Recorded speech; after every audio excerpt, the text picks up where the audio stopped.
अब बात करेंगे बीएनएस की धारा 163, 164 की। दो लोग जो है आपस में भिड़ जाते हैं, लड़ जाते हैं। अब यहां पर जो बात करें कि गौतम जो है लड़ता है यहां पर जो है अजय से।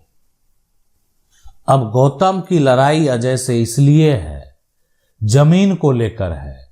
अब जमीन को लेकर है, विवाद उत्पन्न होता है। विवाद उत्पन्न होता है तो एक तरह से पुलिस को कंप्लेन भी किया जाता है। ये जमीन विवाद को लेकर एफआईआर भी दर्ज कराया जाता है। पुलिस आती है और यहाँ पर देखती है कि एक तरह से यहाँ पर जो लड़ाई है, किसी का सीमा का विवाद होता है, किसी का हक का विवाद होता है, किसी का आप कह सकते हैं कागजात का भी विवाद होता है।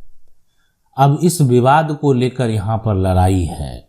विवाद को लेकर लड़ाई जो है तो गौतम और अजय जो आपस में भिड़ते हैं, लड़ते हैं, तो हो सकता है कि ये दोनों लड़ेंगे तो कोई घटना घट जाए। मान लेते जमीन के लिए लड़ेगा, गौतम भी उधर से लाठी लेकर आया, गौतम का परिवार वाला भी लाठी लेकर आया। उसके बाद यहाँ पर जो अजय है वो थोड़ी देखेगा। अगर लाठी की बात है, अगर दोनों मान लेते उधर से कोई लाठी लेकर आ रहा है तो इधर से भी जाएगा, तो अब क्या होगा? दोनों तरफ से लाठियां जो चलेगी तो क्या होगा? उसके बाद किसी का सर फूटेगा। अब ऐसा अगर होगा तब तो फिर आगे की कार्रवाई अलग है। तो मजिस्ट्रेट के पास जो है कुछ ऐसे पावर दे दिए जाते हैं जिससे कि ये समस्या उत्पन्न नहीं हो। अब आप क्या करते हैं? एफआईआर दर्ज कराते हैं। पुलिस का काम क्या है? इंक्वायरी करना, रिपोर्ट मजिस्ट्रेट के पास भेजना। इस तरह के विवाद में कि देखें ये जो है हम उनका इंक्वायरी किए, वहां पर गए, यहां पर हमको अनुभव हुआ कि दोनों लोग जो है उपद्रव कर सकते हैं, ऐसा आप कह सकते हैं, है ना, उपद्रवी हैं। यानी उनका कहना है सीधा है कि आशंका है, आशंका जनक जो है, जनक खतरा हो सकता है, खतरे की आशंका। तो अब क्या होगा कि ये तो लगा कि नहीं यहाँ पर तो विवाद उत्पन्न हो जाएगा, बाद में कोई व्यक्ति मर ही जाए, मारपीट हुआ, मर गया कोई व्यक्ति, कुछ भी हो सकता है। तो मजिस्ट्रेट को लगता है कि नहीं, ऐसा करते हैं, इस पर रोक लगा देते हैं, ठीक है, और मजिस्ट्रेट को ये करने का पावर है। तो अभी क्या हो गया कि मजिस्ट्रेट के द्वारा इस पर जो है बीएनएस का, बीएनएस की जो धारा है, धारा 163 लगा दिया गया, दोनों को नोटिस भेज दिया गया, ठीक है, कि यहां पर ऐसा है कि कोई आशंका है तो आदेश जारी कर दिया। देखें ऐसा कोई नहीं करेंगे, न गौतम जाएगा, न गौतम का परिवार जाएगा, न अजय जाएगा, न अजय का परिवार जाएगा, उस जमीन पर नहीं जाना है। अब कहेंगे कि ये धारा 100 तो वही है, धारा 144 जो लगाया जाता था पहले, आईपीसी की धारा है ना, सीआरपीसी की धारा। अब ये जो है यहां पर बीएनएस की धारा है।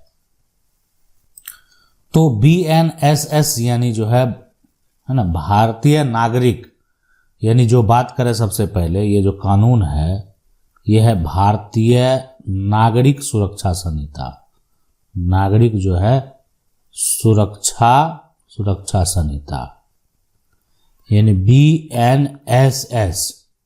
अब उसका धारा 163 की बात कर रहे हैं।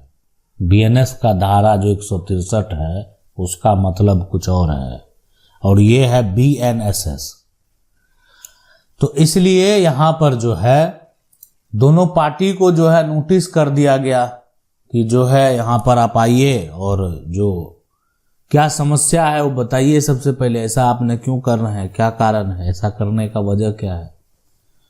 तो इसलिए यहां पर जो है अभी विवाद जो है उस व्यक्ति के ऊपर, अगर मान लेते ये धारा लग गया, धारा 163 लगा दिया गया और बाद में फिर भी जो है ना गौतम नहीं माना और जा गया, भिड़ गया, तो अब तो वो नहीं बचेगा, फिर अब वो नहीं बचेगा।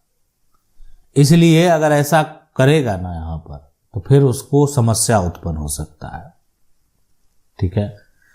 अब इसके लिए बात करें जो धारा है बीएनएसएस की, जो धारा है 163, उसके बाद बात करें 164 की। ये वही है। अब मान लेते हैं किसी को आप बेदखल कर देंगे, गौतम जो है यहां पर वो वर्चस्व दिखाकर अजय को बेदखल करके जमीन अपने कब्जे में ले लिया था, ठीक है, वर्चस्व ज्यादा था, पावरफुल ज्यादा था गौतम। तो अजय जो है एक तरह से अजय के पास पहले से जमीन था और उसको क्या किया, जबरन कब्जा कर लिया। तो यही तो है जो यहां पर बीएनएसएस की धारा है, बीएनएसएस की धारा 164, ठीक है। इसमें अगर बात करें सबसे पहले तो क्या है कि अगर जो वास्तविक मालिक है, वास्तव में अगर किसी को कब्जे से बेदखल किया गया है, कब्जे से अगर यहां पर जो है बेदखल अगर किया गया है ना, किया गया है, तो मजिस्ट्रेट के द्वारा आदेश जारी होगा और आदेश जारी होने के बाद पुनः जो है अजय को, यानी पुनः क्या होगा, अजय को कब्जा वापस प्राप्त होगा। इस बात को आप समझिए।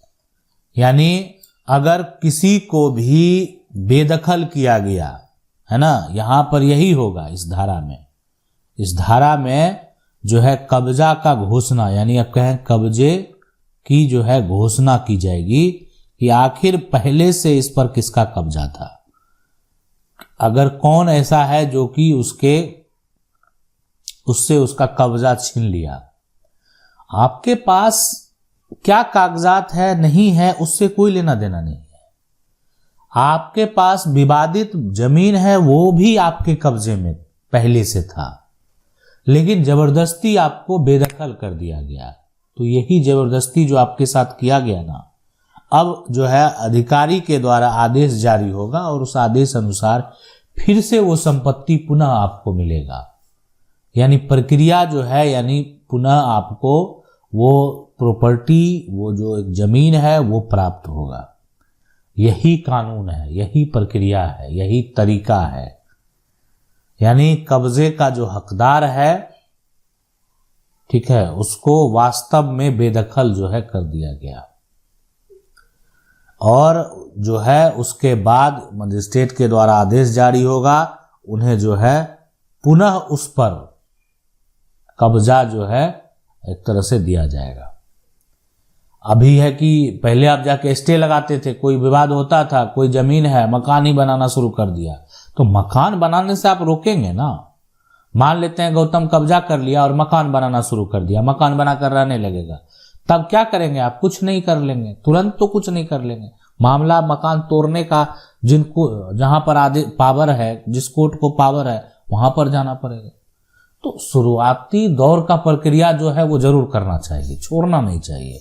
अगर मान लेते हैं मकान बना रहा है तो आप उस पर क्या करेंगे, धारा 163 जो है वो लगवाएंगे।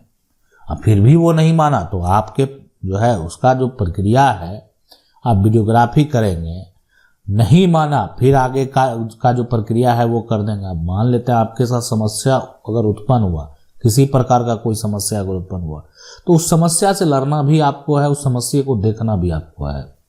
तो इसलिए ये जो प्रक्रिया है इसको जानना चाहिए, इसको समझना चाहिए, और अगर ऐसा समस्या उत्पन्न होता है सबसे पहले तो उसको जल्द से जल्द उस पर कार्रवाई भी करनी चाहिए।